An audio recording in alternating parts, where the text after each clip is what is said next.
Trending Tamil news நண்பர்களுக்கு வணக்கம். வீடியோக்குள்ள போறதுக்கு முன்னாக சேனலை மறக்காம சப்ஸ்கிரைப் பண்ணிருங்க. இந்த வீடியோவை லைக் பண்ணிட்டு உங்கள் கருத்துக்களை மறக்காம கமெண்ட் செக்ஷன்ல பதிவிட்டுருங்க. யாருமே எதிர்பாராத வகையில, இல்ல எதிர்பார்த்த வகையில, ஆனா இவ்வளவு வெற்றி பெறுவாங்க அப்படின்னு பார்க்காம இருந்திருக்கலாம். மகாராஷ்டிரா மாநிலத்துல 200க்கும் அதிகமான இடங்கள்ல வெற்றி பெற்று மகாயுதி கூட்டணி ஆட்சி அமைக்குது. இப்ப அவர்களுக்குள்ள யாரு சிஎம் அப்படிங்கிற போட்டி நிலவுது. தேவேந்திர பட்னவிஸ் பாஜக தான் 120 இடங்களை ஜெயிச்சிருக்கிறதுனால நாங்க தான் சிஎம். ஏக்நாத் ஷிண்டேயும் அஜித் பவாரும் துணை முதல்வராக தொடரலாம் அப்படிங்கிற மாதிரி சொல்றாங்க. இதுல கூட்டணி உடையுமா அப்படிங்கிறதற்கும் வாய்ப்புகள் இல்லை அப்படின்னு நம்ம சொல்லவே முடியாது. மகாராஷ்டிரா மாநிலத்தை பொறுத்த வரைக்கும் திரும்பவும் ஏக்நாத் ஷிண்டேயும் அஜித் பவாரும் இந்தியா கூட்டணி பக்கம் வருவதற்கு கூட வாய்ப்புகள் இருக்கு. ஏன்னா மகாராஷ்டிரா மாநிலம் அப்படிப்பட்ட மாநிலம். அப்படி இந்த பக்கம் வந்தாங்கன்னா இவங்கெல்லாம் சேர்ந்து ஆட்சி அமைக்கிறதுக்கு கூட வாய்ப்புகள் இருக்கலாம் அப்படிங்கிறதும் இருக்கு. ஸோ இப்போ மகாராஷ்டிரா மாநிலத்தில் பாஜக வெற்றி பெற்றது எப்படி? இந்தியா கூட்டணி எங்க நழுவுச்சு? ஜார்க்கண்ட்ல மீண்டும் ஹேமந்த் சோரன் வெற்றி பெற்றது எப்படி? ஹரியானா மாநிலம், ஜம்மு காஷ்மீர், ஜார்க்கண்ட், மகாராஷ்டிரா 4 மாநில தேர்தலை 2ஆ பிரிச்சு வைக்கிறப்பவே தெரியும். பிஜேபி அவர்களுக்கு ஏத்த மாதிரி தான் டேட்டா வந்து தேர்தல் ஆணையத்தின் மூலமாக வச்சிருக்கிறாங்க. ஒரே இடத்துல 4ஐயும் வச்சிருந்தாங்க அப்படின்னா 4லயுமே தோல்விதான் நிச்சயமாக பிஜேபி பெற்றிருப்பாங்க. ஏன்னா அவர்களுக்கு வந்து ஒரு ஹெட் ஸ்பேஸ் வேணும், ஸ்ட்ராட்டஜி பண்றதுக்கு டைம் வேணும். இதெல்லாம் கணக்குல வச்சுதான் 2ஆக பிரித்து வைத்து இப்போ 2க்கு 2 அப்படிங்கிற மேட்ச் வந்து டேலி ஆகி இருக்கிறது. ஜம்மு காஷ்மீர்லையும் ஜார்க்கண்ட்லையும் இந்தியா கூட்டணி வெற்றி, ஹரியானாவில் காங்கிரஸ் தோல்வி, மகாராஷ்டிராவில் இந்தியா கூட்டணி தோல்வி அடைந்திருக்கிறது. பாஜக கூட்டணி வெற்றி பெற்றிருக்கிறது.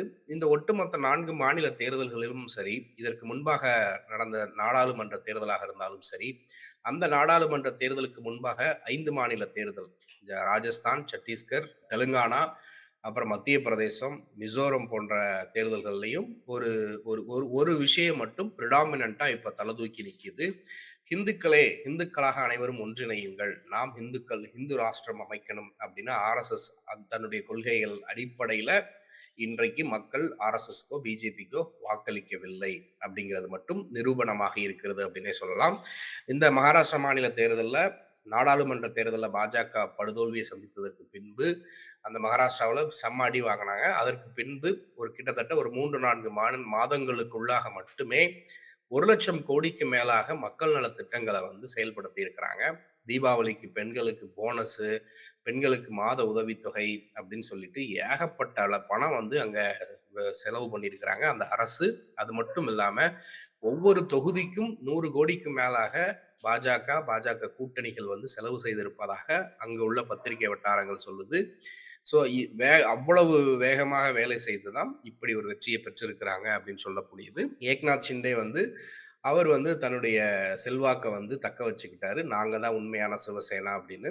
அஜித் பவாரும் நாங்க தான் உண்மையான தேசியவாத காங்கிரஸ் அப்படிங்கிற செல்வாக்கை தக்க வைத்துக் கொண்டார் அப்படின்னே பார்க்கலாம். ஏன்னா கட்சியை பிரிச்சுட்டு வந்ததுக்கு அப்புறம் நேரடியாக நடந்த ஒரே முதல் தேர்தல். அதுல இப்போ அவர்கள் செல்வாக்கை நிரூபிச்சிருக்கிறாங்க.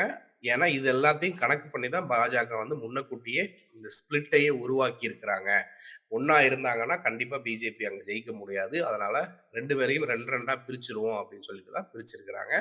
ஸோ அதுல அவர்கள் வெற்றி கண்டிருக்கிறார்கள் அப்படின்னே சொல்லலாம். இன்னொரு புறம் ஆர்எஸ்எஸ் அமைப்பு வந்து ரொம்ப வேற லெவல்ல இறங்கி அந்த மாநிலத்துல வேலை செஞ்சிருக்கிறாங்க. கம்ப்ளீட்டா ஹரியானா மாநிலத்திலையும் மகாராஷ்டிராவிலையும் ஆர்எஸ்எஸ் அமைப்பு தங்களுடைய ஒட்டுமொத்த பலத்தையும் பயன்படுத்தி இருக்கிறார்கள். அதுதான் பாஜகவின் வெற்றிக்கு காரணமாக அமைந்திருக்குன்னு சொல்றாங்க. இதை தாண்டி பார்த்தீங்கன்னா பாஜக ஒன்றும் 145 இடங்கள்லாம் இங்கே வெற்றி பெறல. 122 அந்த அதுல தான் வந்து நிக்குது. ஸோ இப்போ வந்து எந்த கட்சிக்குமே பெரிய அளவுக்கு பெரும்பான்மை இல்லை அப்படிங்கிறது வந்து இன்னொரு விஷயத்தை உணர்த்துது. என்ன அப்படின்னா பாரதிய ஜனதா கட்சி தங்களுடைய கொள்கை அடிப்படையில் மக்கள்கிட்ட போனா ஜெயிக்க முடியாது அப்படிங்கிறதுனால தான் மக்கள் நல திட்டங்கள் அடிப்படையில் போறாங்க. இதை தாண்டி ஆர்எஸ்எஸ் அமைப்புக்கும் பாஜகவுக்கும் எதிர்காலம் அப்படிங்கிறது வந்து வேற மாதிரி அவர்கள் மாறினா மட்டும்தான் அவர்களுடைய அரசியல் எதிர்காலம் இருக்கும். இல்லைன்னா மக்கள்கிட்ட மதிப்பிழந்து போயிடுவாங்க அப்படிங்கிறதுல எந்த மாற்று கருத்தும் இல்லை. தமிழ்நாடு இப்போ பாஜக தமிழ்நாடு மாடலை தான் கையில் எடுத்திருக்கிறாங்க. அதனாலதான் அவர்களுக்கு அது வெற்றி கிடைக்குது அப்படிங்கிறத பார்க்குறோம்.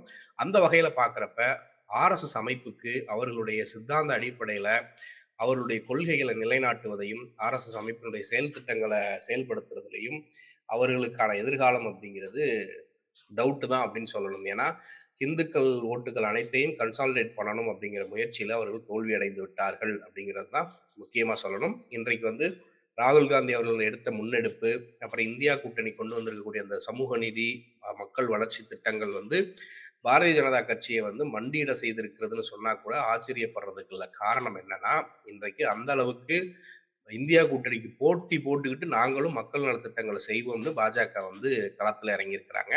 இலவசங்களை வந்து ரேவடி கல்ச்சர்னு விமர்சனம் பண்ண மோடியே இன்றைக்கு வந்து நாங்கள் ஆட்சிக்கு வந்தால் இவ்வளோ தருவோம் அவ்வளோ தருவோம்னு சொல்கிற அளவுக்கு இந்தியா கூட்டணி கட்சிகள் மோடியை இறங்கி வர செஞ்சிருக்கு அப்படின்னு சொல்லலாம். மோடி அப்படின்னு பேசின உடனேயே இந்த தேர்தலில் ஒரு விஷயத்த ஒட்டுமொத்தமாக முடிச்சு கட்டியிருக்கிறாங்க. அது நாடாளுமன்ற தேர்தலையே தொடங்கிருச்சு. அதுக்கு முன்பாக இருந்த சட்டமன்ற தேர்தலையே அது தொடங்கிருச்சுன்னே சொல்லலாம். மோடி அலை ஓய்ந்து விட்டது. இந்த தேர்தலில் முழுக்க முழுக்க ஆர்எஸ்எஸ் அமைப்பு எங்களுக்கு மோடி மாதிரி ஒரு தலைவரே இல்லை என்றாலும் எங்களால் வெற்றி பெற முடியும்னு பாஜக கட்சிக்கு வந்து ஒரு செய்தியை சொல்லியிருக்கிறாங்க. அமித்ஷா, ஜேபி நட்டா மோடிக்கு வந்து ஒரு ஸ்ட்ராங் மெசேஜை வந்து ஆர்எஸ்எஸ் அமைப்பு சொல்லியிருக்கு அப்படின்னே சொல்லலாம்.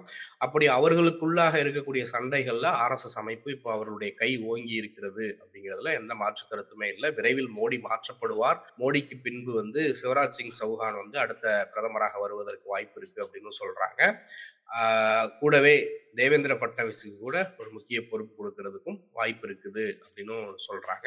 ஸோ இப்போ இந்த சிஎம் ஃபைட் எல்லாம் வந்து இன்னொரு 2-3 நாட்களுக்கு பரபரப்பாக போய்கிட்டு தான் இருக்குவாங்க நம்ம மகாராஷ்டிரா மாநிலத்தில். தொடர்ந்து பார்ப்போம். ஸோ இப்போ எந்த இடத்துல எப்படி வந்து பிஜேபி வந்து வெற்றி பெற்றது அப்படிங்கிறது, தமிழ்நாட்டில் எப்படி திமுக மற்றும் அதிமுக ஆகிய 2 கட்சிகள் தொடர்ந்து ஆட்சியில் இருக்கிறதுக்கு காரணம் அவர்கள் கொண்டு வரக்கூடிய மக்கள் நலத்திட்டங்கள். இப்போ வந்து ரேஷன்ல 1 கிலோ அரிசி 5 கிலோ அரிசி வந்து கம்மியான விலைக்கு கலைஞர் கொடுக்குறாரு, இல்லை இலவச அரிசி நான் கொடுக்குறேன்னு சொன்னா நான் 10 கிலோ தருவேன்னு அதிமுகல இருந்து ஜெயலலிதா அவர்கள் வந்து கொடுத்தாங்க. இப்போ அந்த மாதிரி மக்கள் நலத்திட்டங்களை போட்டி போட்டி கொடுத்ததுனால தான் தமிழ்நாடு இந்தியாவில் இருக்கக்கூடிய மற்ற மாநிலங்கள் எல்லாத்தையும் விட ஒரு பரவலான வளர்ச்சியை வந்து தமிழ்நாடு பெற்றிருக்கு. தமிழ்நாடு வந்து இப்போ நீங்க கர்நாடகா, ஆந்திரா, தெலுங்கானா, மகாராஷ்டிரான்னு போனீங்கன்னா மகாராஷ்டிராவிலலாம் மும்பை, பூனே போன்ற நகரங்கள் தான் டெவலப்டா இருக்கும். அதே மாதிரி கர்நாடகாவில் பெங்களூரு, மங்களூரு போன்ற இடங்கள் டெவலப்டா இருக்கும். மற்ற எல்லா இடங்களுமே வந்து பின்தங்கிய நிலைமையில தான் இருக்கும். ஆனால் தமிழ்நாட்டில் அப்படி கிடையாது. சென்னையா இருக்கட்டும், செங்கல்பட்டா இருக்கட்டும், 40 கிலோமீட்டருக்கு ஒருக்க ஒரு அர்பன் சப்பர்பன் வந்து உருவாக்கி வச்சிருக்கிறாங்க. அந்த காலத்துல இருந்து இப்போ வரைக்கும் கிட்டத்தட்ட 5 கிலோமீட்டருக்கு ஒருக்க ஒரு பள்ளிக்கூடம் இருக்கும், 10 கிலோமீட்டருக்கு ஒருக்க ஒரு காலேஜ் இருக்கும். அப்படிங்கிறது தமிழ்நாட்டில் அப்படி ஒரு சரிவிகித வளர்ச்சியை உருவாக்கி இருக்கிறாங்க. அதற்கு காரணம் 2 கட்சிகளும் போட்டி போட்டு மக்கள் நல பணிகளை செஞ்சதுனால தான். அப்படி செய்யலைன்னா மக்கள் வந்து தூக்கி எறிஞ்சிட்டு ஒன்று அதிமுக ஆட்சியில் வைப்பாங்க, இல்லை திமுகவை வைப்பாங்க. அதனால தான் இங்கே வேற யாருமே உள்ள நுழைய முடியாமல் இருந்துச்சு. ஸோ இன்றைக்கு வேறு வழி இல்லாமல் தமிழ்நாட்டில் ஸ்டாலின் அவர்கள் கொண்டு வந்த அந்த மகளிர் உரிமை தொகையாக இருக்கட்டும், இலவச பேருந்தாக இருக்கட்டும், மகளிரை மையப்படுத்தி கொண்டு வரக்கூடிய திட்டங்களை பிஜேபி கையில் எடுத்திருக்குது. வேற வழி கிடையாது. ஏன்னா அவர்கள் சித்தாந்தத்தோடு அது ஒத்து வராது. பட் வேற வழி கிடையாது.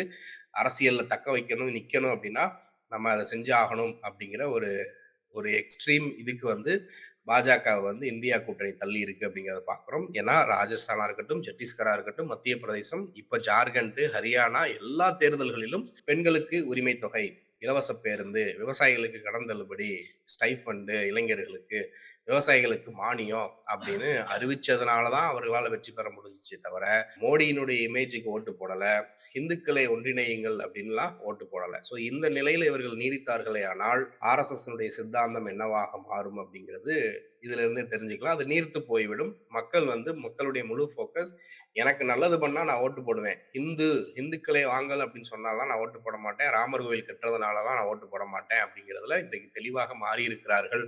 அப்படிங்கிறதுல எந்த மாற்று கருத்தும் இல்லை.